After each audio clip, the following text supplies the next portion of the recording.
Emema bi pa de eya na mentem ase o enti se wo hwe oba ho a ne ho da ho a anase ni nakedness a wonye wo yire enye wo girlfriend hwe a den fa so pa na ya munya wo so anase ya munya feelings bi ema mu di release ebusia mi bisa question we a na me de gina asem aba beto ye nan so efi KNUST Kumasi empeso aso a chese abrantie bi a wo school ni mu chese school for na chira wo mu nim so kan student ne hu so fi baby na ye be ye sa ade no ade ono pe na nim baby ofi na nyame adom a posifo nsa aka no se wo ye obi a wabo modin a make sure say girls bathrooms wo ho and say girls dorm wo ho ni nyina no or the camera yes security camera abobo ho nyina se ne be ya obi biara obaba bedware bia no wo be hu ne ho se ne ho so etie no nia omo de soso omo de susa ne ne ekeka ho je se edwuma wo di no na wo ma emre ne so se so oba no betwe ayi ni nyina ne wo kwan ofa so e de betwe ayi ni nyina wo ho no mo na wa class no wa sign Arrêsted bio na busu on de ma ye nkotie voice note yi na ye hu more details no efi abayo na wo send voice mail no ho no na ye mbra like someone said baby no ye bathrooms no e were outside in Thailand say before you enter no abe or the phone abe share credit recording down to well baby jare bia na video no abefa and the thing happened on my floor and the girl where the thing happened the room opposite where the thing happened was saying the girls over there like they've been seeing the boy on the balcony or covers like you see balcony corridor covers not today from last semester. See, from the look of things now people are saying that they've seen him here, it's like the whole floor video in yeah, someone they caught this evening he was videoing a girl like original girl name girl na face say one no video girl the girl need no no na you too good so na janya samkito asem o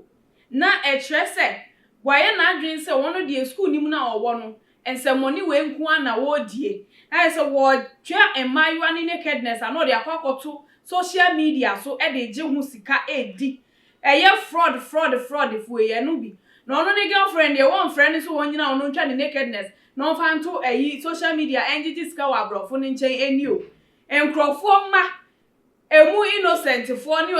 emu eyi apregafo nyina afra nyina wo mu nakedness na ono de ye ne fraud na we no enu kire say school fo no omo ye safe there ana so omo nye safe we school mo especially a man a ewo mu no esi den na enti obi betimi aba be girls door na all the security cameras ebeba be bobo ha wobia ehu. It is all because the security system is not tight in the school. Security system ni nye tight e wo school ni mu san say ye tight anka we and won be hu ni very simple from their the school CCTV camera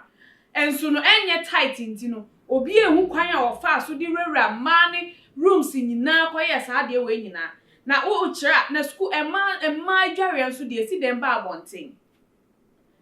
emma adware so de anka ba abonten sa ye den we enye secondary school ana JHS o tertiary institute omo adware be ye den abonten o ma to omo adwebo omo ebi mu busuan fanche me bi tru mu afudwe nyina yi wo se ye de bathroom aba abonten e be si de no bi nya ho kwan endi sa adwuma we nyina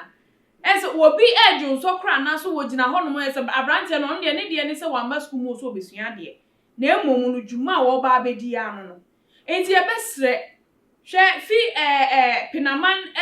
ewo time ya no gusu a ye ka se yesre boarding schools ni tertiary schools no yesre mo modern se mo security aye very tight enu ti na nkrofo ehu se enye tight nti no obi asori a se omotu mani esi school so edidi nsemmone a ye hu omachire kwan ba nye we die nyame adom se yensa etimi aka brantie no a che se ye de no akwakotwere aban kukumu ekwakodi na asem ama no enti se nya abaywa na nko ojo nso a abrante ni twa o hye dware ho a o de nani a kire ban na o twa nani hu se abrante ne record na otietemu a ye begu abrante so buru na akofre police for ba ya anke no so wafa no edi free na chese no ane se wo ye de konti ye besre anke be ya school bia try so benya security system e wo dormitory bia because what mu sa abrante no yes o start enche yo from last semester and so over 1 year kra na o start say wo di sa nkwase ade we enti mu ma security say enye tight e wo schools mu apart from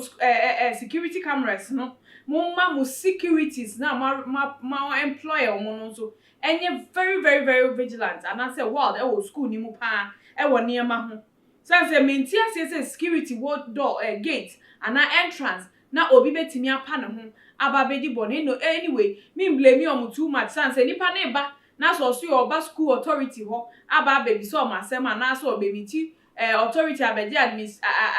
admission form ontimi ensi ne kwan obema na remu ala entimi sra ala mumma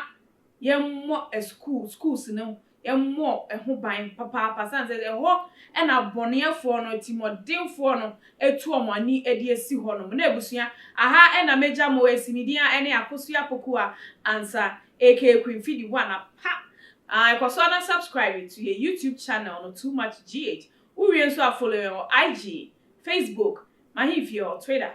I hope you me pa na share to all other social media platforms wo so na nyame obehraw se wo ye ne samakra mo da se ne messenge